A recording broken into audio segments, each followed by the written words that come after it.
I saw Marcus the moment I walked into the Velvet Room. Of all the bars in this city, he had to be at this one, on this night, when I was finally trying to move on with my life. He stood near the bar with his usual crowd, men in expensive suits who thought money made them interesting. And there, hanging on his arm like an accessory, was a blonde who looked exactly like the type he'd always claimed he wasn't interested in during our 3-year relationship. My hands clenched around my clutch. Sophia had convinced me to come out tonight, to reclaim my confidence after 6 months of healing from the worst relationship of my life. But seeing Marcus there, looking happy and unbothered while I was still picking up the pieces he'd shattered, made my carefully constructed composure crack. "Emma, don't," Sophia whispered, gripping my arm. "He's not worth it. Let's just go to another—" "Emma?" Marcus's voice cut through the ambient noise. He'd spotted me. Of course he had. "Wow, I didn't expect to see you here." There was something in his tone, surprise mixed with satisfaction, that made my stomach turn. He was enjoying this, enjoying the discomfort on my face, the way I'd frozen in place. "Marcus," I kept my voice neutral. "Enjoying your evening?"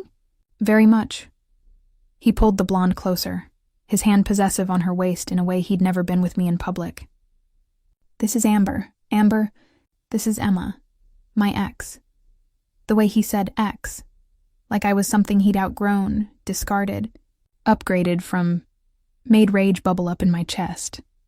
"Nice to meet you," Amber said with a smile that might have been genuine if she knew what kind of man she was dating. "You look good." Marcus continued, his eyes traveling over me in a way that felt invasive. "Finally taking care of yourself? I always said you had potential if you just tried harder." The familiar criticism, dressed up as a compliment, that had been his specialty, making me feel like I was never quite good enough, always needing improvement, always falling short of his standards. "I need a drink," I muttered to Sophia, turning away. But Marcus followed. "Because of course he did. So are you here alone? Still having trouble meeting people?" He leaned against the bar beside me, too close, invading my space like he still had the right. "I told you, Em, you're too intense. Men don't like that. You need to be more easygoing. Like Amber." Something inside me snapped. I was not going to let Marcus make me feel small. Not anymore. Not after 6 months of therapy and self-work and learning that his criticisms were projections of his own insecurity. My eyes scanned the bar desperately, looking for an escape, an excuse, anything, and locked with the most intense gaze I'd ever encountered. A man sat in a corner booth, surrounded by 3 other men in expensive suits, but somehow commanding all the attention in the space. Dark hair swept back from a face that could have been carved from marble. High cheekbones, strong jaw, a mouth that looked like it rarely smiled. But it was his eyes that stopped my heart. Dark green, almost emerald, studying me with an intensity that made my skin prickle. He was beautiful in a dangerous way.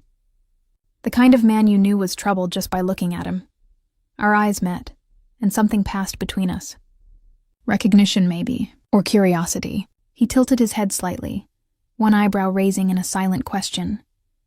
And in that moment, desperate and reckless and so tired of Marcus making me feel worthless, I made a decision that would change everything.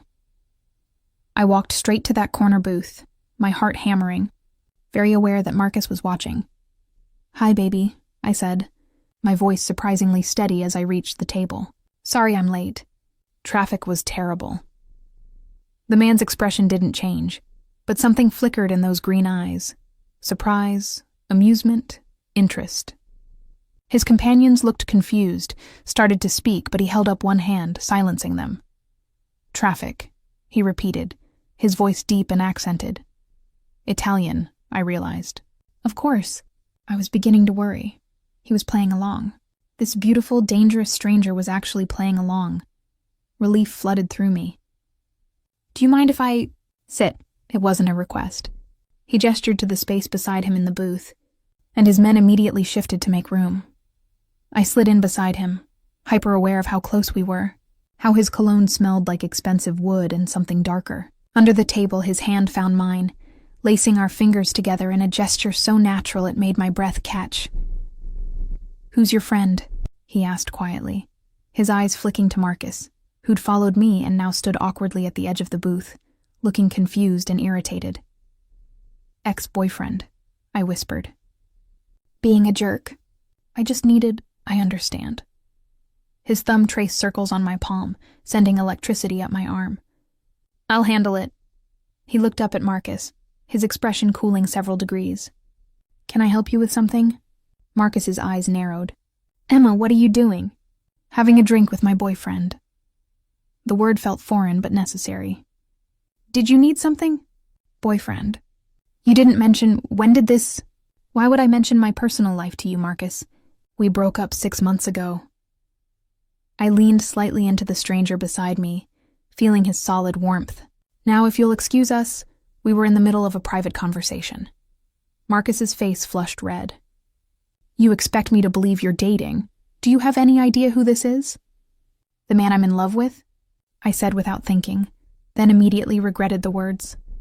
But the stranger beside me smiled, a slow, dangerous smile that didn't reach his eyes. "The feeling is mutual, cara mia." His accent made the endearment sound like sin and promise. Marcus looked between us, clearly trying to decide if this was real or some elaborate show. Finally, he scoffed. "Right, well, enjoy your evening." "Come on, Amber." He stalked away, and I let out a breath I didn't know I'd been holding.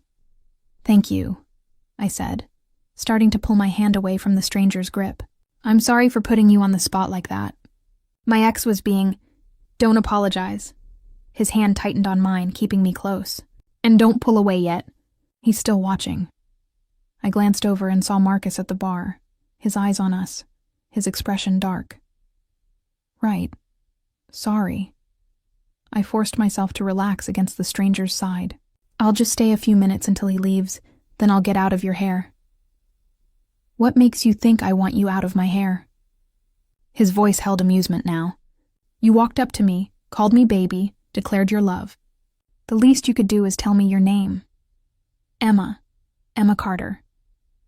I finally looked at him properly, at the sharp features, the expensive suit, the way his companions were watching us with varying expressions of shock and concern.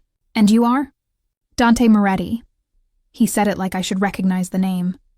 One of his men, a younger guy with nervous energy, leaned forward. "Boss, maybe we should—" "Luca." Dante's voice was quiet but held warning. "Give us a moment." The 3 men immediately stood, moving to a nearby table but keeping us in sight. Bodyguards, I realized. Or associates. Either way, this was clearly not a normal businessman. "So, Emma Carter," Dante continued, still holding my hand, his thumb still tracing those maddening circles. "You use strange men as fake boyfriends often?" "Never. You're my first." I tried for levity, but my voice shook slightly. "I'm really sorry. I was desperate, and you were there, and you looked— dangerous? Safe, actually. Which is probably crazy given—" I gestured vaguely at him, at his men, at the way everyone in the bar was very carefully not looking at our booth. "Given that I'm clearly not someone you should approach?" "Yeah, that." He studied me for a long moment, those green eyes seeing far too much. "Your ex, he hurt you." It wasn't a question, but I answered anyway. "Not physically, but yes. He was very good at making me feel worthless." Something dark flickered across Dante's face, and now he's here with another woman, making sure you see him happy. Rubbing it in my face, yeah. I laughed bitterly. Classic Marcus. He can't just move on. He has to make sure I know I was the problem. "You weren't the problem." The certainty in Dante's voice made me look at him sharply. "You don't know that. You just met me. I know that a man who truly loved you wouldn't let you go, wouldn't parade his new relationship in front of you, wouldn't—" He stopped, jaw clenching. "Wouldn't make you feel like you needed to use a stranger as a shield. Well, thank you for being that shield." "I should probably— stay." His hand tightened on mine. "Your ex is still watching, and I'm curious about you, Emma Carter, about the woman brave enough to walk up to me and claim me as hers." "I wasn't claiming— weren't you?" His smile was knowing. "You could have chosen anyone in this bar. But you chose me. Why?" "I don't know. You looked like you could handle it." "I can handle many things." His eyes held mine. The question is, can you handle me? Something in his tone made my breath catch. This was flirting. Dangerous, intense flirting from a man who was clearly way out of my league. I should go, I said again, though I made no move to leave. Should you? Because your ex is approaching again, and this time, he brought his date. I turned to see Marcus heading back toward us, Amber in tow, his expression determined. Last chance to run, Dante murmured.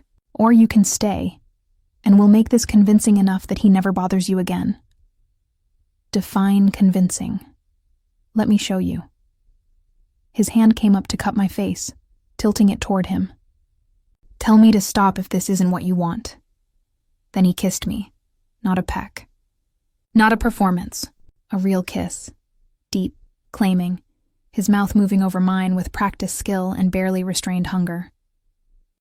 His hand threaded through my hair, angling my head, and I found myself kissing him back, forgetting where we were, forgetting Marcus, forgetting everything except the taste of whiskey and danger on this stranger's lips. When he finally pulled back, I was breathing hard, my hands clutched in his suit jacket without remembering reaching for him. That should do it, he said quietly, his eyes dark with something that looked like surprise. Your ex just left, in quite a hurry. I glanced over and saw Marcus's retreating back, practically dragging Amber toward the exit. Mission accomplished, I managed. Thank you. Really, I should have dinner with me. I blinked. What? Dinner. Tomorrow night. Let me take you somewhere nice, somewhere your ex might see us. Make this convincing. You want to fake date me? I want to get to know the woman who walked up to me like she owned me. The rest, he shrugged. We'll figure it out. I don't even know you. You could be a serial killer. I'm not, though I've done things that might horrify you. His honesty was unsettling. But Emma, that kiss wasn't fake, and I'd very much like to repeat it. Preferably without an audience. My phone buzzed. Sophia, probably wondering where I'd disappeared to. I need to find my friend. Then let me walk you to her. Dante stood, offering his hand. And think about my offer. Dinner tomorrow, 7 o'clock. I'll pick you up. I didn't say yes. You didn't say no. His smile was confident, knowing. You will say yes, because you felt it too. That kiss, that connection. He was right, and that terrified me. Sophia found me as Dante was walking me to the door. Her eyes widened comically when she saw him. What? Who? Sophia, this is Dante. Dante, my best friend Sophia. A pleasure. Dante's smile was polite, but his attention remained on me. Emma, your number. It wasn't a question. I found myself rattling off my number, watching as he programmed it into his phone. Tomorrow, 7 o'clock. Wear something beautiful. He kissed my hand like something out of a movie, then walked back to his table, where his men immediately swarmed him with questions. What the hell just happened? Sophia demanded the moment we were outside. I have no idea. But I think I just agreed to a fake date with the most dangerous man I've ever met. Fake? Emma, that kiss didn't look fake. And do you know who Dante Moretti is? Should I? She stopped, pulling out her phone and typing rapidly. Oh my God. Oh my God. Emma, he's connected, like Mafia connected. His family runs... I don't want to know. I cut her off, my heart racing. It was just one kiss, one fake relationship moment to get Marcus to back off. But even as I said it, I touched my lips, still feeling the phantom pressure of Dante's mouth on mine. At home, alone in my apartment, my phone buzzed. Unknown number. I'm already counting the hours until tomorrow. Sweet dreams, Emma. D.I. stared at the message, my heart hammering. How did you get my number? I just gave it to you. I programmed it while you were watching. Did you think I'd forget? This is crazy. We don't know each other. Then let me know you. Let me take you to dinner. Let me prove that kiss wasn't a fluke. It was just to convince Marcus. Liar. You felt it too. The way your hands gripped my jacket. The way you kissed me back. The way you're thinking about it right now. He was right. Damn him. One dinner. That's all. One dinner. For now. Sleep well, Bella. Dream of me. I did dream of him.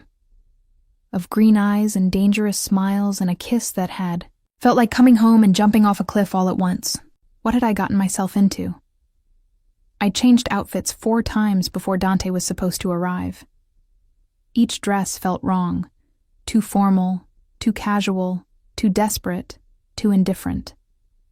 Finally, I settled on a deep burgundy dress that Sophia had made me buy months ago, insisting I'd need it someday.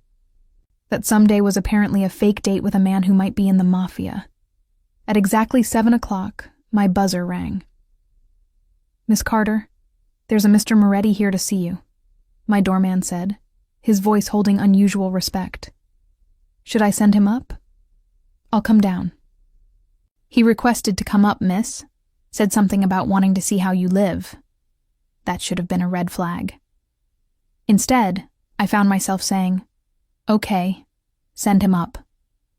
3 minutes later, Dante Moretti stood in my doorway, looking impossibly elegant in a charcoal suit that probably cost more than my rent. His eyes traveled over me slowly, appreciatively. Bellissima, he murmured. Even more beautiful than I remembered.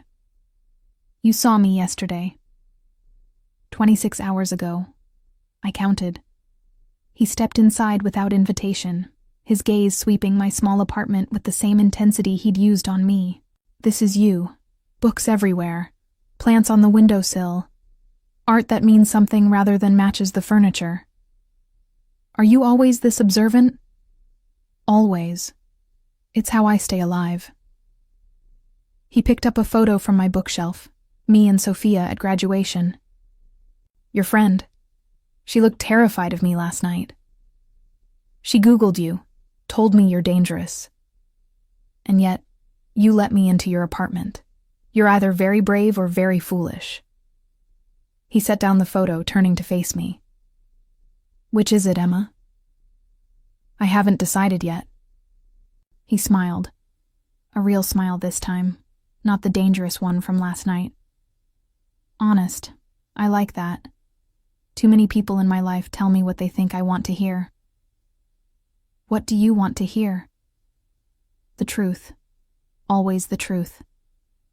He offered his arm. Ready? The restaurant was like nothing I'd experienced. Private, exclusive, the kind of place that didn't have prices on the menu because if you had to ask, you couldn't afford it.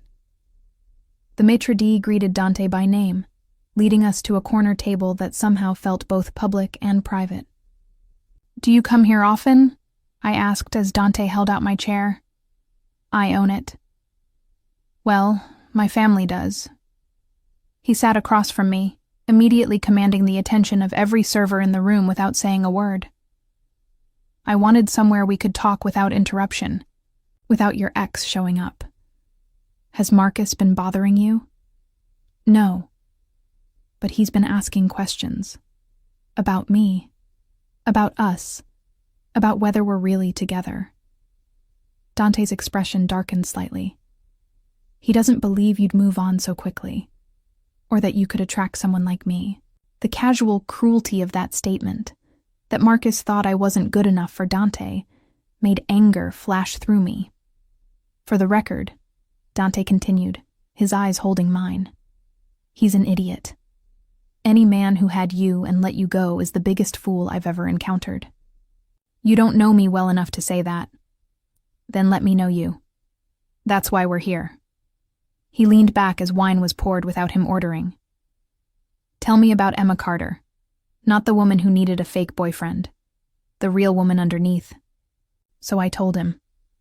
about growing up in a small town, about moving to the city for college and never leaving, about my job in marketing that paid well but felt empty, about my love of old movies and terrible reality TV, about my friendship with Sophia that had survived since freshman year.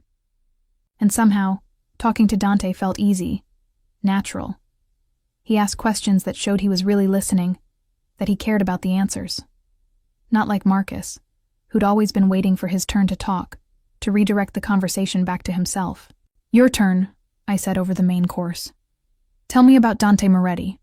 And don't leave out the parts Sophia found on Google." His expression became guarded. "What did she find?" "That your family is connected to organized crime. That you're the heir to some kind of empire. The people are afraid of you."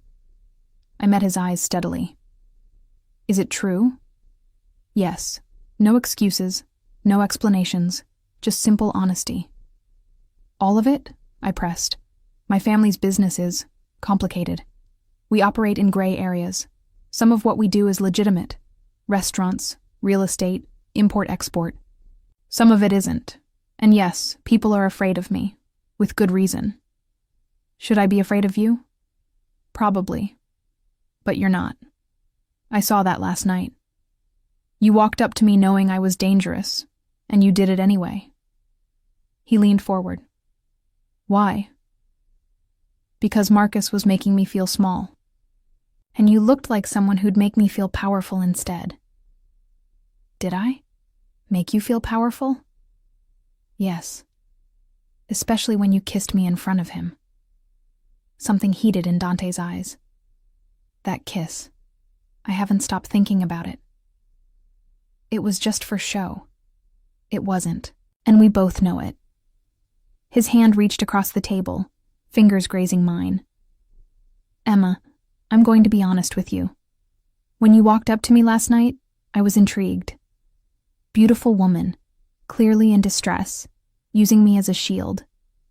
I played along because I was curious, but then I kissed you and what? And I felt something I haven't felt in a very long time. Want. Real want. Not just attraction, though God knows you're stunning, but genuine interest in who you are, what you think, what makes you laugh." His fingers laced through mine. "So yes, this started as a favor, a game. But Emma, I'd like it to become something real." My heart hammered. "Dante, I just got out of a toxic relationship. I'm not ready for—" "I know. Which is why I'm not pushing. We'll take this at your pace. But I want you to know my intentions. I want to date you. Really date you. Get to know you. And eventually, if you'll let me, make you mine for real." "Why me? You could have anyone." "I don't want anyone. I want the woman brave enough to claim me in a crowded bar. The woman who stands up to me instead of cowering. The woman who makes me laugh and challenges me and—" He stopped, jaw tightening.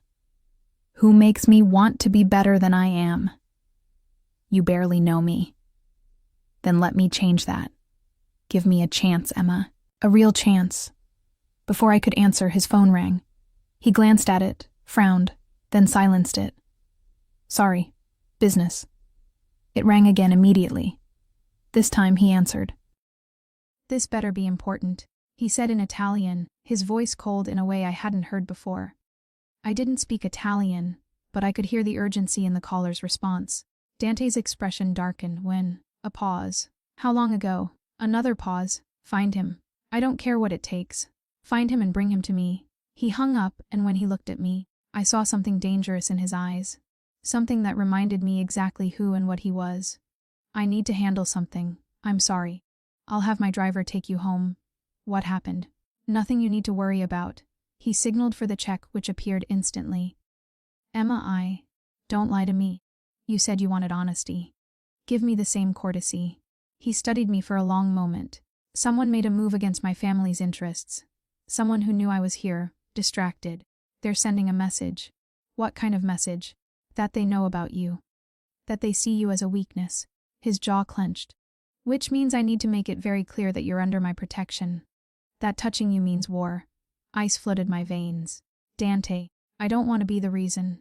You're not the reason they are. But Emma, this is what my life is. Threats. Danger. Constantly watching my back. He stood, offering his hand. I'll understand if you want to end this now. If you want to go back to your safe, normal life and forget we ever met. I should say yes, should run from this man and his dangerous world. Instead, I took his hand. One condition, you don't lie to me ever.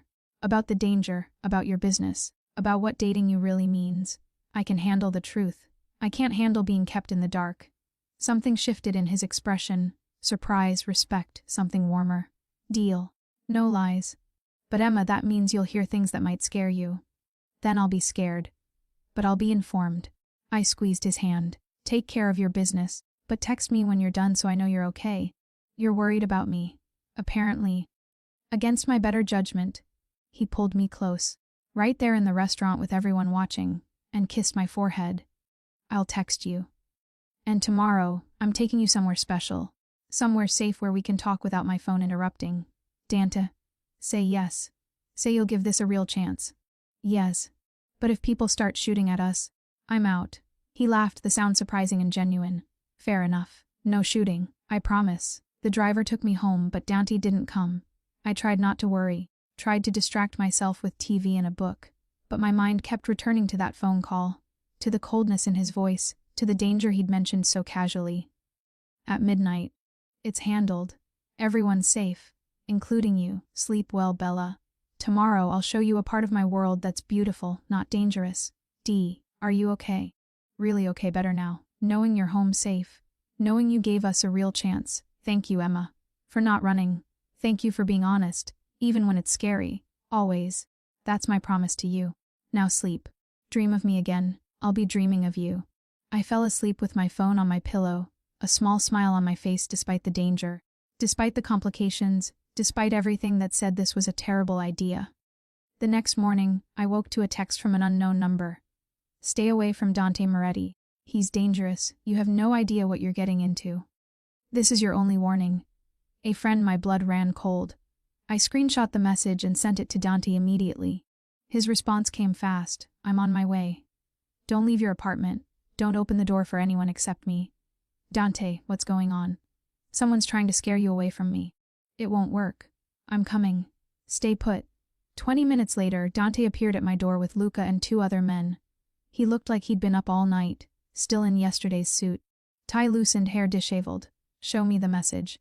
I handed him my phone. His expression went deadly cold. This number. It's from one of Marcus's associates. He looked at me. Your ex is trying to intimidate you, using my reputation to scare you away. Marcus knows your associates. Marcus has been asking around about me. Making connections. Trying to find leverage. Dante's jaw clenched. He's more dangerous than you thought. And now he's using me as a weapon against you. What do? We make it very clear that you're mine. Really mine. That anyone who touches you, threatens you, even looks at you wrong answers to me. His eyes held mine. But Emma, that means committing to this. To us, can you do that? This was happening too fast. We'd had one real date and now I was supposed to commit to a relationship with a man whose life included threats and danger and… Yes. I heard myself say. Yes, I can do that. Then we do this properly. He pulled me close. Starting now you're mine, not fake.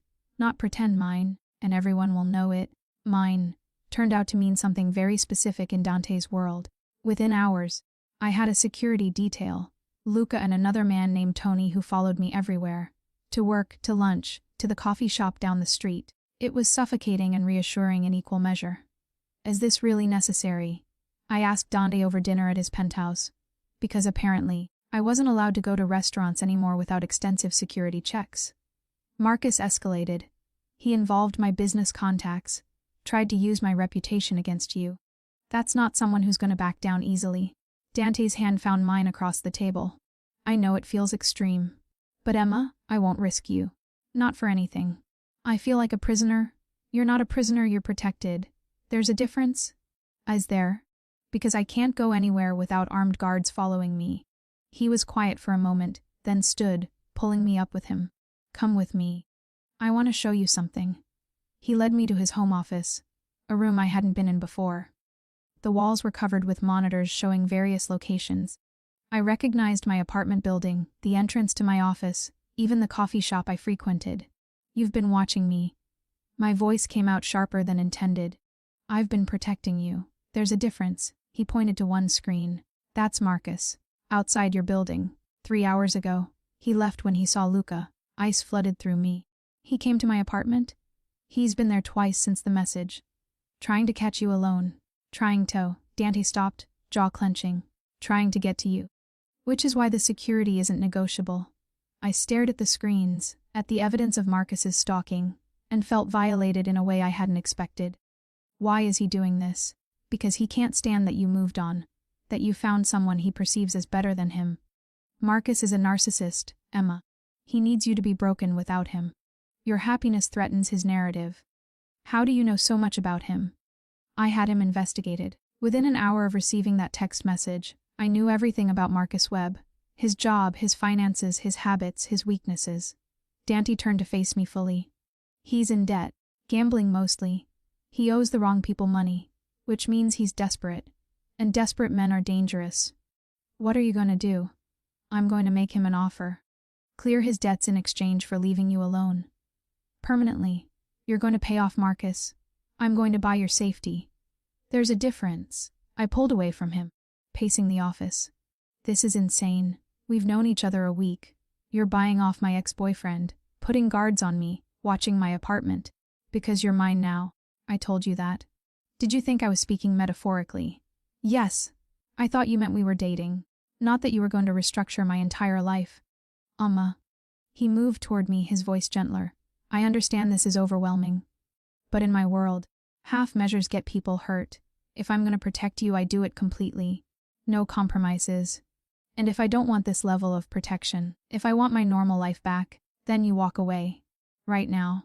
I'll clear Marcus's debts anyway. Make sure he never bothers you again, and we part ways. His eyes held mine. But if you stay, if you choose this, you choose all of it. The protection, the guards, the way I need to know you're safe at all times. Because Emma, I'm falling for you. Fast and hard and completely. And I don't know how to love someone halfway. The confession hung in the air between us. Love. He'd said love. We've known each other a week. I repeated, my voice softer now. I know, it's insane. But I felt it that first night when you walked up to me. And it's only gotten stronger every moment since. He cupped my face gently. Tell me you don't feel it too. Tell me I'm alone in this. I couldn't. Because I did feel it. This impossible, irrational connection to a man I barely knew but who somehow felt essential. I feel it, I admitted. But Dante, I'm scared. Of this intensity, of your world. Of losing myself in your need to protect me. Then we find balance. We compromise. You tell me when it's too much and I'll listen. I'll adjust. But Emma, I won't risk your safety. That's non-negotiable. Before I could respond, his phone rang. He glanced at it, then answered. Talk to me. A pause. Then his expression darkened. When? How many? Another pause. Lock it down. Nobody in or out. I'm on my way. He hung up, already moving. I need to handle something. Luca will stay with you. Don't leave the penthouse. Dante, what's happening? Someone hit one of my warehouses. This is the third incident this week. He grabbed his jacket, checking his gun. A sight that should have terrified me but somehow didn't. This is coordinated. Someone's making a move. Is it Marcus? No. Marcus is small time. This is someone bigger. Someone using the chaos around us to make their play. He kissed me quickly, fiercely. Stay here. Stay safe. I'll be back as soon as I can. He left, and I was alone in the penthouse with Luca standing guard outside the office door. I tried to distract myself with TV, with a book, but my mind kept returning to Dante, to the danger he was walking into. Around midnight, Sophia called. Emma, what the hell is going on? I went by your apartment and there are men watching it. It's complicated. Uncomplicated. Are you in danger? Should I call the police? No, God no, Sophia, I'm fine. I'm with Dante. He's being protective. Protective. Emma, this is insane. You've known him a week and you're letting him control your life. He's not controlling me. He's keeping me safe from Marcus. Silence. Then, what did Marcus do? I told her everything. The threatening messages, Marcus showing up at my apartment, Dante's investigation. Jesus. Sophia breathed. I knew Marcus was a narcissist, but this, Emma, maybe Dante's right. Maybe you do need protection. You think I should stay with him. I think you should be careful. But I saw how Dante looked at you that night. That wasn't fake. That wasn't a game. That was real. And if he's this intense about protecting you after a week, imagine what he'll be like if you actually fall in love with him. What if I already am falling in love with him? Then hold on tight. Because dating a man like Dante Moretti, that's not going to be boring. After we hung up, I wandered back to Dante's office, staring at the monitors, and that's when I saw him, Marcus, outside the building, looking up at the penthouse level, his expression dark with rage. I grabbed my phone. Texting Donnie, Marcus is outside your building. Right now. His response was instant. I see him. Security is handling it. Stay inside? I'm 10 minutes away. I watched on the monitors as 2 of Dante's men approached Marcus, spoke to him briefly, then escorted him away from the building. Marcus went, but not before looking up one more time, his expression promising retribution. When Dante returned 20 minutes later, he looked exhausted. You saw him, on the monitors. Your men took him away. What did they say to him? They delivered my message, stay away from you. Or his debts get called in immediately and his employers find out about his gambling problem. He pulled me into his arms. He's banned from within 3 blocks of any property I own. If he comes near you again, there will be consequences. What kind of consequences? The kind that ensure he never bothers you again. His voice was cold. Emma, I know you don't like violence. But some men only understand force. Marcus is one of them. I don't want you to hurt him because of me. I'm not hurting him for you. I'm protecting you from him. There's a difference. He guided me to the couch, pulling me down beside him. How are you handling all this? Really? I'm terrified and exhilarated in equal measure. Is that normal? With me? Probably. His arm came around my shoulders, solid and warm. Emma, I need to ask you something, and I need you to really think before you answer. Okay, move in with me. Here. At least until the Marcus situation is resolved. I pulled back to look at him. That's moving really fast. I know. But having you in your apartment, even with guards, it's too risky. Marcus knows where you live. Here you're safe. Security is better. And? He stopped, vulnerability crossing his face. And I'd sleep better knowing you're close. Dante, before you say no, consider this. You're essentially living here already. You've been here every night this week. Your clothes are in my closet, because we keep having to get them from your apartment. Your toothbrush is in my bathroom. Moving in just makes it official. He was right. Somehow, without planning it, I'd become a fixture in his life, in his space. What about my lease? I'll pay it out. Use it for storage. But I'm alive here. With me. Let me take care of you. I don't need taking care of. I know. But I need to do it anyway. Call it a character flaw. His hand found my face. Please. Say yes. I thought about my tiny apartment with its thin walls and creaky floors. About Marcus knowing where I lived. About the safety I felt here, in Dante's space, surrounded by his protection. Okay. But we're setting boundaries. I'm not a possession. I'm your girlfriend. There's a difference. Agreed. You're my partner, my equal, my... He stopped, then said the word anyway. My love. Because that's what this is, Emma. I'm in love with you. Completely. Probably too soon, definitely too intense, but undeniably real. I think I'm falling in love with you too. Which is insane. The best things usually are. He kissed me softly. Welcome home, Bella. Moving in was surprisingly easy. Dante had a team pack up my apartment within a day, transferring everything to his penthouse. He cleared space in his closet, his bathroom, made room for me in his life with the same decisiveness he brought to everything. Sophia helped, though she still looked worried. Are you sure about this? She asked as we unpacked boxes in what was now my side of the walk-in closet. No. But I'm doing it anyway. That's very unlike you. The old Emma would have run from this level of intensity. Maybe I'm not the old Emma anymore. Maybe almost losing myself in Marcus's toxicity taught me that safe isn't always right. And dangerous is. When it's the right kind of dangerous. Yes. I held up a dress. Where should this go? Next to the evening gowns Dante already bought you, apparently. Sophia pointed to a section of the closet I hadn't noticed. Filled with designer dresses. All in my size. He's been shopping for you. I found the note tucked among the dresses. For all the places I want to take you. Wear them and think of me. He's incorrigible, I muttered, but I was smiling. That night, Dante took me to a charity gala. My first public appearance as his official girlfriend. The dress he'd chosen was perfect emerald green that matched his eyes, elegant without being ostentatious. "Ready?" he asked as we pulled up to the venue. "To be stared at by everyone wondering what you're doing with me." "Sure. They'll be staring because you're stunning. And because I look at you like you hung the moon." He kissed my hand. "Let them stare. Let them see that you're mine. That's the point." The gala was overwhelming. Hundreds of people in expensive clothes, all of whom seemed to know Dante, all of whom looked at me with varying degrees of curiosity and calculation. "Dante, I didn't know you were bringing someone." A woman approached, beautiful, elegant, with eyes that assessed me coldly. "Veronica. This is Emma, my girlfriend." Emma, Veronica Castellano. The name meant nothing to me, but Dante's hand tightened on my waist, a warning. "Girlfriend? How sudden?" Veronica's smile didn't reach her eyes. "I don't remember seeing her at the last family gathering. Because we just started dating. But you'll be seeing plenty of her now." Dante's voice held a subtle warning. "She's important to me. I can see that." Veronica's gaze traveled over me, dismissive. "Well, enjoy the evening." She walked away, and I turned to Dante. "Who was that?"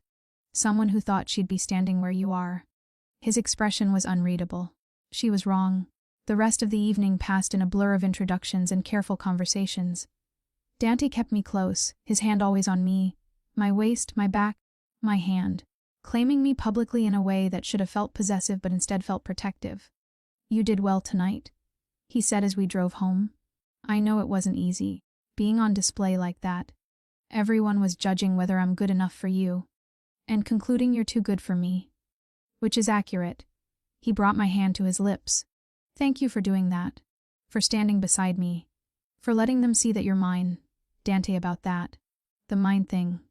"I need you to understand something. I'm not a possession. I chose you, yes. But I'm still my own person. I know that. When I say mine, I don't mean I own you, I mean," he searched for words. "I mean you're the person I protect. The person I prioritize. The person I love. Is that better?" "Yes. Much better." We pulled into the parking garage, but before we could get out, Dante's phone rang. He glanced at it, frowned, then answered. This better be important. Whatever the caller said made his expression go deadly cold. "When?" A pause. "How bad?" Another pause. "I'm on my way. Triple security at the penthouse. Nobody gets near Emma." He hung up, already dialing another number. "Luca, I need you at the penthouse now. Full lockdown. Emma doesn't leave, doesn't answer the door, doesn't." He looked at me. "Just keep her safe." "Dante, what's happening?" "Someone just tried to kill me. They hit my car. A car I should have been in but wasn't because I was with you." His voice was tight with controlled rage. "This is war now, Emma. And I need to know you're protected while I handle it." 3 days of being trapped in the penthouse, while Dante disappeared into his world of violence and retribution. 3 days of Luca standing guard, of meals delivered by security, vetted staff. Of watching the news for reports of gang violence that never mentioned Dante's name, but that I knew were connected to him.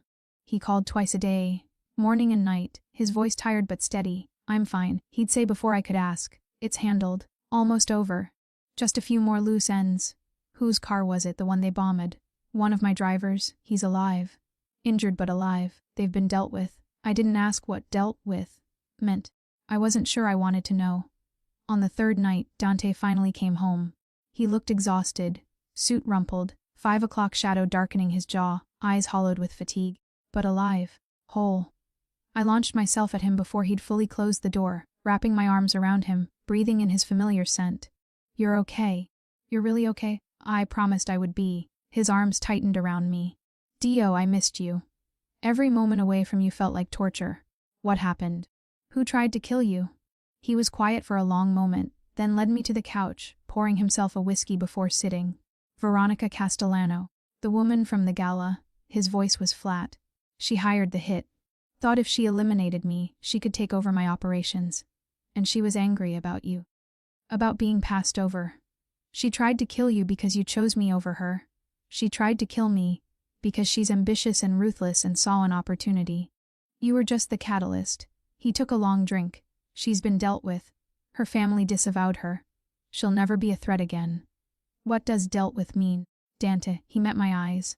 "It means she's alive but exiled, stripped of power and protection. In my world, that's sometimes worse than death." And Marcus? Is he connected to this? No, Marcus is exactly what he appears to be, a bitter ex with delusions of importance. But Emma, I need to tell you something. He set down his glass. The threat against us, against you, it's not over. Veronica was just one player. There are others who see you as my weakness, who'll try to use you to hurt me. So what do? We have two choices. In this now, I make sure you're safe, set you up somewhere far from my world and we part ways. Or, he took my hands. Or we go all in. Make you not just my girlfriend but my wife. Give you the full protection of my family name. Make it clear that attacking you is attacking me directly. My heart stopped. You're asking me to marry you. I'm asking you to choose, safety away from me or danger with me. His eyes held mine. I love you, Emma. I want forever with you. But I won't trap you in this life if you don't want it. You have to choose freely. We've known each other 2 weeks. I know. It's insane. But I knew after that first kiss. Knew you were mine. Knew I'd never let you go if you'd stay. And if I say yes, if I marry you, what does that life look like? Complicated. Protected. You'd need security always. You'd be a target just by being with me. But Emma, his voice roughened. You'd also be loved. Completely. Fiercely. I'd give you everything. Protect you with my life. Build a future where our children are safe and our family is strong. Children. Dante, we haven't even. I'm talking about forever. About building something real. And yes, that includes children someday, a family, a life. He cupped my face. But only if you want it. Only if you choose me. I thought about my old life, safe, boring, small. About Marcus who'd made me feel worthless. About the woman I'd been before I walked up to a dangerous stranger and claimed him as mine. Yes. Yes to what? Yes to all of it. To forever. To building this insane, dangerous, beautiful life with you. I kissed him fiercely. I choose you, Dante. Completely. His kiss was claiming, desperate. Full of relief and love and promise. When he pulled back, there were tears in his eyes. I'll make you so happy, Emma. I swear it. You'll never regret choosing me. I already don't. He pulled a box from his pocket. Apparently he'd been carrying it, waiting for my answer. Inside was a ring that took my breath away, a large emerald surrounded by diamonds, elegant and bold. It was my grandmother's. She left it to me with instructions to give it to the woman who captured my heart. He slid it onto my finger. It's yours now. You're mine now. And I'm yours. Forever. The engagement was announced the next day, not in newspapers but through Dante's network. Within hours, my phone exploded with messages. Sophia, of course, but also people I'd never met, congratulating me, welcoming me to the family. This is overwhelming, I told Dante as we read through the messages. It's politics. Everyone wants to be on the good side of my wife. He wrapped his arms around me from behind. Get used to it, Mrs. Moretti. We're not married yet. A formality. In my world, the engagement is binding.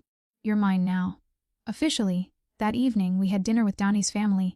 His mother, his 2 younger sisters, his uncle who served as consigliere. They descended on the penthouse with food and wine and loud, loving chaos. Finally, his mother exclaimed, pulling me into a fierce hug. A woman strong enough for my Dante! Grazie a Dio. His sisters were equally enthusiastic, immediately planning the wedding with the same intensity Dante applied to everything. Isabella declared, a June wedding, traditional. Elegant, private, Dante interjected, small, just family. I'm not putting Emma on display for every crime family in the city. But Dante, his mother protested, people will want to come. To show respect. They can show respect by leaving us alone. His hand found mine. Emma isn't a political statement, she's my wife. This wedding is about us, not business. The word wife sent a thrill through me every time he said it. After dinner, as his family was leaving, his uncle pulled me aside. You're good for him, he said quietly. I haven't seen Downey this happy in years. This alive. Just be careful, Emma. The life you're entering, it's not easy. There will be days you question this choice. I'm sure. But I'm not going anywhere. Good. Because if you hurt him, I'll have to kill you. Nothing personal. He said it with a smile. But I saw the truth behind it. This family protected its own. 2 weeks later, we married in a small ceremony at a private estate outside the city. Only immediate family, no fanfare, no politics. Just Dante and me, promising forever while his mother cried and his sisters took 1,000 photos. You look like a dream, Dante whispered as we danced to our first song as husband and wife. My beautiful, brave, impossible wife. Your wife who just married into the Mafia. Living. Really living. Finally, he kissed me softly. Thank you for choosing me, Emma. For seeing past the danger to the man underneath. Thank you for making me feel powerful instead of small. For loving me loud and fierce instead of quiet and conditional. Always. That's my promise. I'll love you loudly every day for the rest of our lives. The honeymoon was 2 weeks in Italy. Away from the business, from the threats, from everything except each other. Dante showed me his hometown, introduced me to distant relatives, took me to places tourists never saw. This is where my father proposed to my mother, he said one evening as we stood on a cliff overlooking the Mediterranean. He told her he was dangerous, that she should run, that loving him would be complicated. She said she didn't care, that some things were worth the risk. Smart woman. She was. Is. He turned to face me. Emma, I need to tell you something. About the business. About what happens when we go home. My stomach tightened. Okay. I'm stepping back. Not completely. I can't abandon my responsibilities. But I'm transferring day-to-day operations to Luca. Focusing on the legitimate businesses. Building something our children won't have to be ashamed of. Dante. You didn't ask me to do this. But I want to.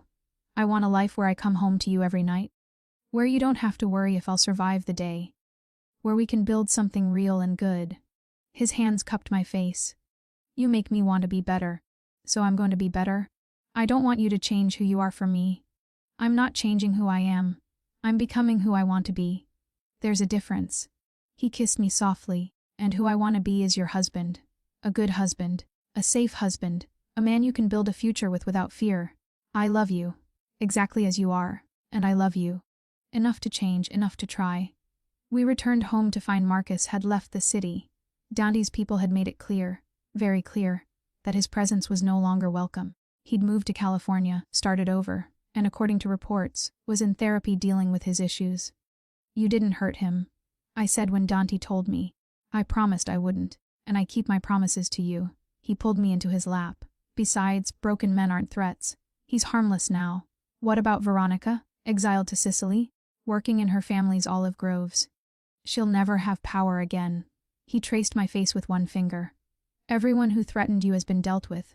You're safe now. Really safe. With you. Always. He kissed me deeply. You're my safety, Emma. My home. My everything. 6 months into our marriage, I discovered I was pregnant. Dante's reaction was everything I could have hoped for.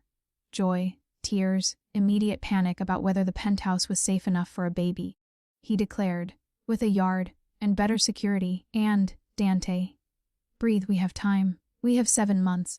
That's not enough time, Toe. I kissed him to shut him up. We'll figure it out. Together, he agreed, his hand moving to my still, flat stomach. Our family. Our future.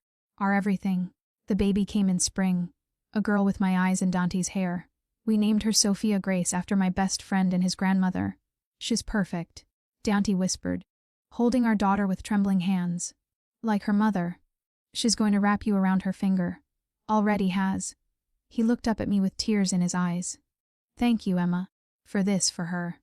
For choosing me even when I was dangerous. For building this life with me. Thank you for playing along that first night. For kissing me in front of Marcus. For making me feel powerful when I'd forgotten how. Always, amor. I'll spend the rest of my life making you feel powerful. Making you feel loved. Making you feel like you make the right choice. I did make the right choice. The best choice. I touched his face. You were dangerous. You still are sometimes. But you're also the man who loves me fiercely. Who changed his life for our family. Who makes me laugh and feel safe and believe in forever. Forever is exactly how long I plan to love you. And he did, every day, loudly, fiercely, perfectly. Sophia was 6 months old when the past came back to haunt us. I just put her down for her afternoon nap when Luca appeared at the door of our new house. A beautiful estate with gates and gardens and security that made Fort Knox look lax. Emma, we have a situation. Dante wants you and Sophia in the safe room. Now, my blood ran cold. We hadn't used the safe room since it was installed. What's happening? Veronica escaped exile. She's in the city, and she's making threats. His expression was grim. Specific threats. About you and the baby. I was moving before he finished speaking, scooping Sophia from her crib, grabbing the emergency bag we kept packed. Within 3 minutes, We were locked in the reinforced safe room in the basement, me, Sophia, and 2 armed guards. How long? I asked. Until Dante gives the all clear. Could be hours. Could be days. It was 8 hours. 8 hours of pacing the comfortable but confined space, of nursing Sophia and singing to her, of trying not to imagine what Dante was dealing with above us. When the door finally opened, Dante stood there looking exhausted but unharmed. His eyes found Sophia first, then me, and the relief on his face was palpable. It's over. She's contained. You're safe. I handed Sophia to one of the guards and launched myself at Dante, needing to feel him solid and whole. What happened? She came for you. Got past the first 2 security checkpoints before we stopped her. His voice was tight with controlled rage. She had a gun, Emma. Was planning to. He stopped, jaw clenching. But we got her. She's not a threat anymore. You killed her. No. But she's somewhere she'll never escape from. Somewhere she can't hurt anyone. He pulled back to look at me. I'm sorry. I promised you'd be safe. That our daughter would be safe, and she got close. Too close. But she didn't get to us. Your security worked exactly as designed. I cupped his face. Dante, you can't control everything. Can't predict every threat. What matters is we're okay. Sophia's okay. This time. But what about next time? What about the next person who sees you as a way to hurt me? His hands were shaking slightly. Emma, I don't know if I can do this. Lev, knowing you're always in danger because of me. Then we leave. Move away. Start over somewhere new. He looked at me like I'd suggested we fly to the moon. Leave. Why not? You've legitimized most of the business. Luca can handle the rest. We could go to Italy, raise Sophia away from all this. Be normal, normal, he repeated like the word was foreign. You'd do that? Leave your life here, your friends, your career. My life is you and Sophia. Everything else is just details. I took his hands. Dante, I married you knowing the risks. But I also married you believing we could build something better. Something safe. If that means leaving, we leave. You'd give up everything for me, just like you changed everything for me. That's what marriage is. That's what family is. He pulled me close, holding me tight enough that I could feel his heart hammering. I don't deserve you. We've established that. But you're stuck with me anyway. We didn't leave immediately. There were things to handle, transfers to arrange, power to redistribute. But 3 months later we moved to a villa in Tuscany, far from Dante's old life, close to his family's roots. This is really happening, I said as we pulled up to our new home. We're really starting over. We're really starting over. Dante agreed. New life. New beginning. Just the 3 of us. Life in Italy was different. Slower. Dante worked from home, managing his legitimate investments remotely. I learned to cook from local women, practiced my Italian, watched Sophia grow in the sunshine and safety. You're happy, Dante observed one evening as we sat on the terrace, Sophia asleep between us. Really am. Aren't you? I'm peaceful. Which is something I didn't think I'd ever be. His hand found mine. You gave me this, Emma. This life, this peace. This family. We gave it to each other. I wish I could go back to that first night. Tell my past self that the woman who walks up to him will change everything. That she'll be his salvation. I wish I could tell my past self that the dangerous man in the corner booth is actually the safest choice I'll ever make. Not safe. Never safe. But worth it. Always worth it. Sophia started walking at 10 months, her first steps taking her straight to Dante, who caught her with tears in his eyes. Did you see that? I saw. Amor. Our genius daughter walked. We need to call my mother and my sisters. And let her do it again so we can record it. Come on, Sophia, show Daddy again. Life became a routine of beautiful mundane moments. Sophia's first words, Mama, then Papa, then No, which she used liberally. Her first birthday party with Dante's entire extended family descending on the villa. The discovery that I was pregnant again. With twins this time. Twins. Dante stared at the ultrasound image. We're having twins. Apparently you're very efficient. I'm going to need a bigger house. More security.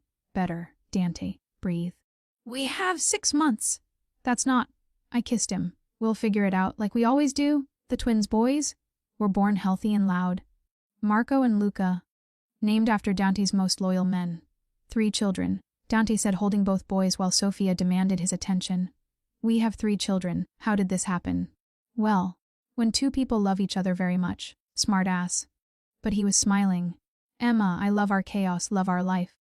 Love every moment of this beautiful mess we've created. even when all three are crying at once, especially then. Because it means we made this together. Despite everything, the danger, the threats, the insanity, we built something real. When the twins were 6 months old, we got an unexpected visitor. Marcus. He appeared at our gate, looking older, humbler.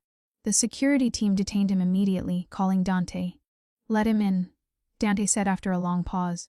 "But keep him under watch." Marcus sat across from us in our living room, his hands shaking slightly. "I owe you an apology," he said, looking at me. "Both of you. The stalking, the threats, He stopped. "I was angry and jealous and I took it out on you. I'm sorry." "Why now?" I asked. "Why come here after 2 years?" "Because I'm getting married. And my therapist said I needed to make amends before I could move forward. So here I am." He looked at Dante. "Thank you for not killing me. I deserved it." "You did," Dante agreed. "But Emma asked me not to, so I didn't. She was always too good for me." "I see that now," Marcus stood. "I won't take up more of your time. I wanted you to know I'm sorry. And I hope you're happy." "We are," I said. "Very happy. I hope you find that too." After he left, Dante pulled me into his arms. "That was growth," he said. "Him apologizing. You accepting it gracefully. Us not killing him. We're very mature. We're very something." He kissed my forehead. "Though I admit, it took significant restraint not to throw him off our property. I noticed your hand on your gun. Old habits." That evening, after the children were asleep, we sat on the terrace under the stars.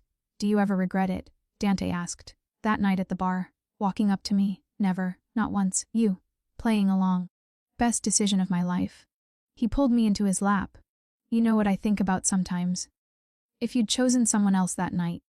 If you'd walked up to literally anyone else in that bar. But I didn't. I chose you. Why? Really why? Because you looked like someone who'd understand.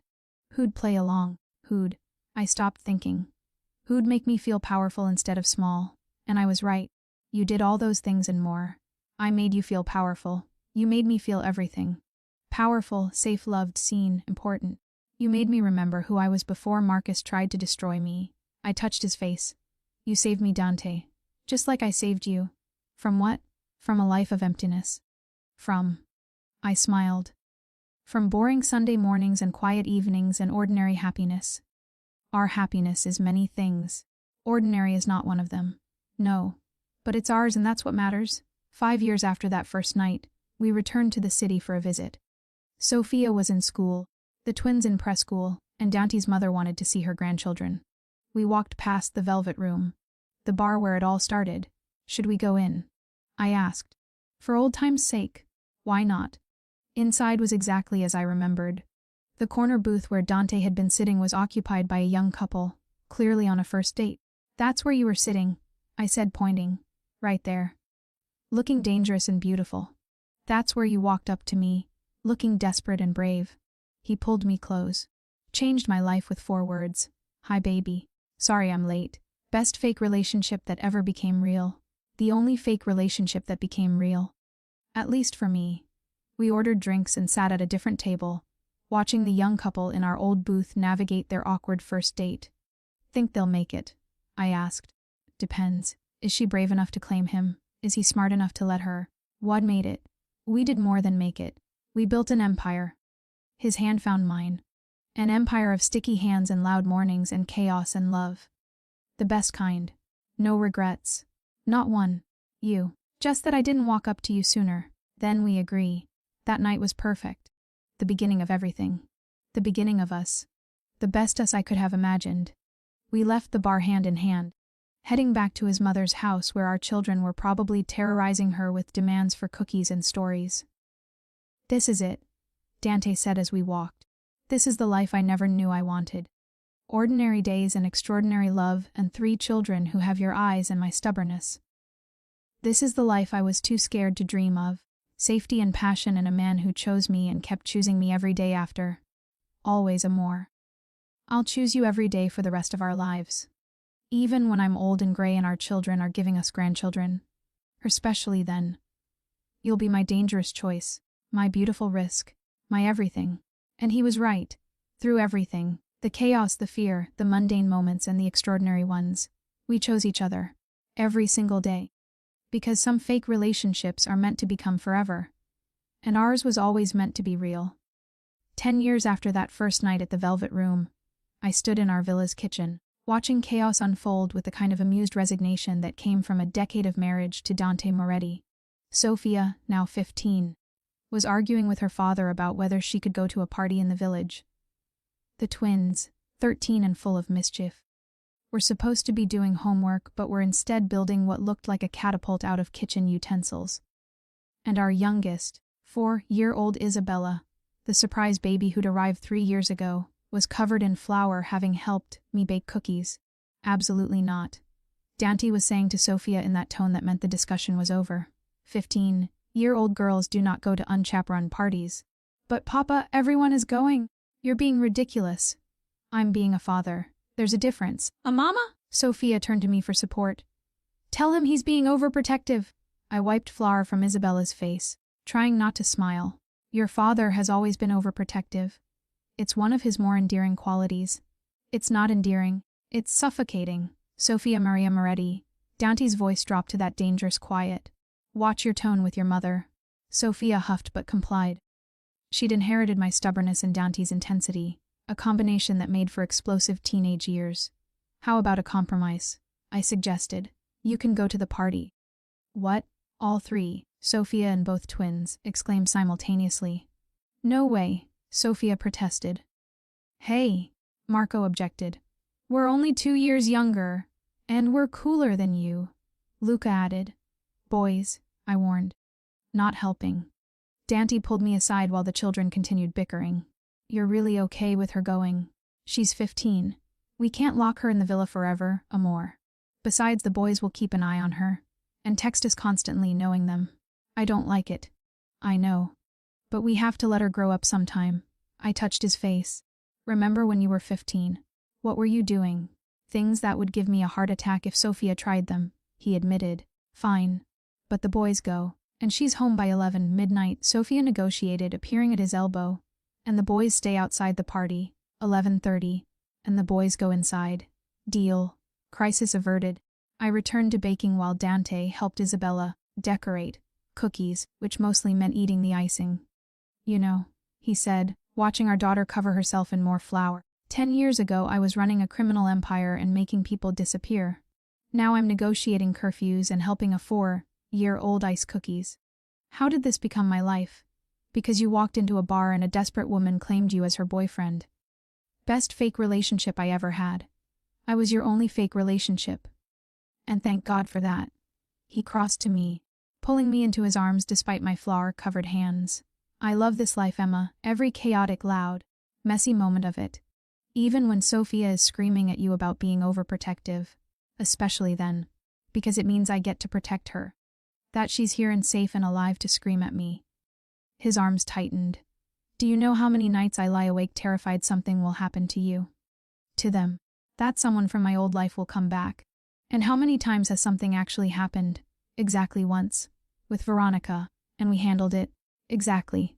We handled it. Together. Like we handle everything. I kissed him softly.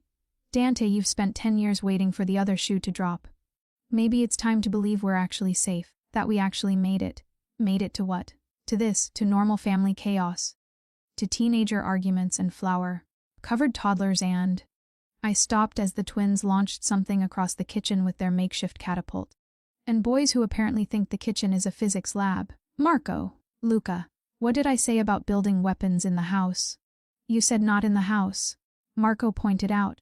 We're in the kitchen. That's technically different. That's technically still the house. But, outside. Now, take your catapult and go break something that isn't mine. The boys fled laughing, catapult in tow. Where do they get this from? I asked. Your genes, obviously. My genes? You're the one who taught them how to pick locks. Useful life skill. Dante. What? In an emergency. I kissed him to shut him up. You're impossible. And you love me anyway. Against all better judgment, yes. That evening, after the children were finally in bed, Sophia at the party with her brothers on guard duty, Isabella asleep after 3 stories and 2 glasses of water, we sat on the terrace with wine and stars and the comfortable silence of a decade together. Emma, Dante said suddenly, I need to tell you something. My stomach tightened. Those words, even after 10 years, still triggered anxiety. Okay, I've been offered a position in the States, running security consulting for legitimate businesses, teaching them how to protect against the kind of threats I used to be. He turned to look at me. It's legal. Completely legal. Good money. But it would mean moving back? You want to go back? I want to do something meaningful.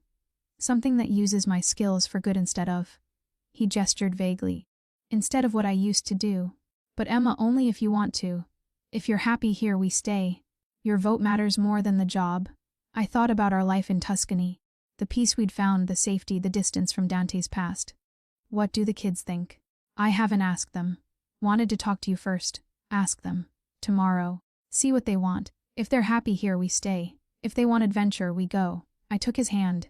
But Dante, I'm happy anywhere you are. Here, there, anywhere. As long as we're together, we're home. You'd really move back. After everything we left behind. We didn't leave everything behind. We left the danger, the threats, the old life. But your family is still there. My friends. And honestly, I miss it sometimes. Miss Sophia getting to know your mother better. Miss the twins having cousins around. Miss New York pizza. God, yes. Italian food is great, but I'd kill for a proper New York slice.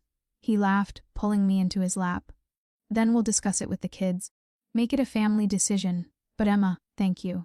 For being willing to go back. For being flexible. For loving you. That's not hard anymore. Even when you're teaching our sons to pick locks. In my defense, they asked. They're 13. They ask about everything. Should I not have shown them? Dante, focus. We're talking about moving back to New York. Right. Moving New York. Pizza. He kissed my neck. But also, you look really beautiful in moonlight. Have I mentioned that? You're trying to distract me. Is it working? Unfortunately, yes. We told the children the next morning over breakfast. The reactions were mixed. Sophia's eyes lit up. With actual culture in museums and theater. And better shopping? I added. I'm in. The twins were less enthusiastic. But we have friends here. And the tree fort. And you'll make new friends, Dante said. And we'll build an even better tree fort. Trust me? Will Nana be there? Isabella asked, referring to Dante's mother. She will. You'll get to see her all the time. Then I want to go. I miss Nana. The vote was unanimous. We were moving back. 6 months later, we stood in front of a beautiful brownstone in Brooklyn. Far from Dante's old Manhattan territory, but close enough to family. This is it, Dante said. Technically our old home. I corrected. We're just coming back to it. Coming home. I like that better. The transition was surprisingly smooth. Sophia enrolled in a performing arts school and immediately joined 3 clubs. The twins found a group of kids who shared their love of building things. Isabella started press school and came home every day with paintings for our refrigerator. And Dante threw himself into his new job with the same intensity he'd brought to everything else. How is it? I asked one evening as he came home from his first week. The consulting. Fulfilling, strange. I'm teaching people how to protect themselves from men like I used to be. He loosened his tie. But good. Really good. I feel like I'm making up for some of the damage I caused. You've been making up for it for 10 years. Maybe. But this feels different. More direct. He pulled me close. Thank you for supporting this. For moving back. For letting me try to be better. You don't have to try more. You already are. 2 years after we moved back, we got an invitation that made me laugh and cry simultaneously. Marcus was getting married. And he'd invited us to the wedding. His either incredibly brave or incredibly stupid. Dante observed, reading the invitation. Or he's genuinely moved on and wants to show there are no hard feelings. Should we go? I kinda want to. Is that weird? After everything? Yes, it's weird. But, he smiled. But it's also very you forgiving kind. Better than he deserves. So we went.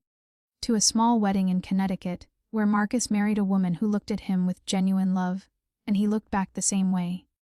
He's different. I observed during the reception. Softer, happier. Therapy and time will do that. Dante's hand found mine, and meeting the right person. Someone who brings out the best in you instead of the worst. Like you did for me. Like we did for each other. He pulled me onto the dance floor. Come on. Let's show them how it's done. We danced, and I remembered that first kiss at the Velvet Room. How Dante had claimed me in front of Marcus. How everything had changed in that moment. What are you thinking? Dante asked, seeing my expression. That I should send Marcus a thank you note. For what? for being such a terrible boyfriend that I was desperate enough to walk up to a dangerous stranger in a bar and claim him as mine. Dante laughed. When you put it that way, we do owe him? Think he knows that he's the reason we're together? Probably not. And let's keep it that way. His ego doesn't need the boost. As we left the wedding, Marcus stopped us at the door. Thank you for coming. I know it was probably weird. It was fine, I said. You seem happy. Marcus, really happy, I'm glad. Therapy helped. Meeting Rachel helped. But also he looked at Dante, seeing how wrong I was helped. How I treated you, Emma. But it taught me how not to be. So thank you. For the lesson. You're welcome. Take care of yourself, Marcus. In the car, Dante was quiet. What are you thinking? I asked. That everyone got their happy ending. Marcus found his person. Veronica is apparently running a successful olive oil business in Sicily. Even Luca got married last year. And us. Did we get our happy ending? We got our happy everything. Ending, middle, beginning. All of it. He brought my hand to his lips. Though I refuse to call it an ending. We're just getting started. We have 4 children and we've been married 10 years. That's not just getting started. With you. Every day is just getting started. On our 10th anniversary, Dante surprised me by booking the Velvet Room for a private evening. Just the 2 of us. In the corner booth where it all began. You remembered. I breathed, looking around at the familiar space. I remember everything about that night. The dress you wore. The desperation in your eyes. The way you walked up to me like you owned me. He pulled me into the booth, into his lap. The way you tasted when I kissed you. The way you played along without hesitation. Because I was intrigued. Curious. Captivated. His hand cupped my face. I knew even then. That you were different. That you'd change everything. Did you? Really? Maybe not consciously. But something in me recognized you. Knew you were important. Knew I'd regret it if I let you walk away. So you kissed me. So I claimed you. Right here in front of everyone. Especially your ex. He smiled. Best decision I ever made. Second best. I corrected. The best was agreeing to the real date. The real relationship. The real everything. You're right. The kiss was good. Everything after was better.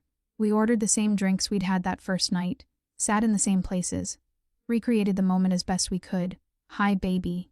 I said, echoing that first greeting. Sorry I'm late. Traffic, he asked, repeating his first words to me.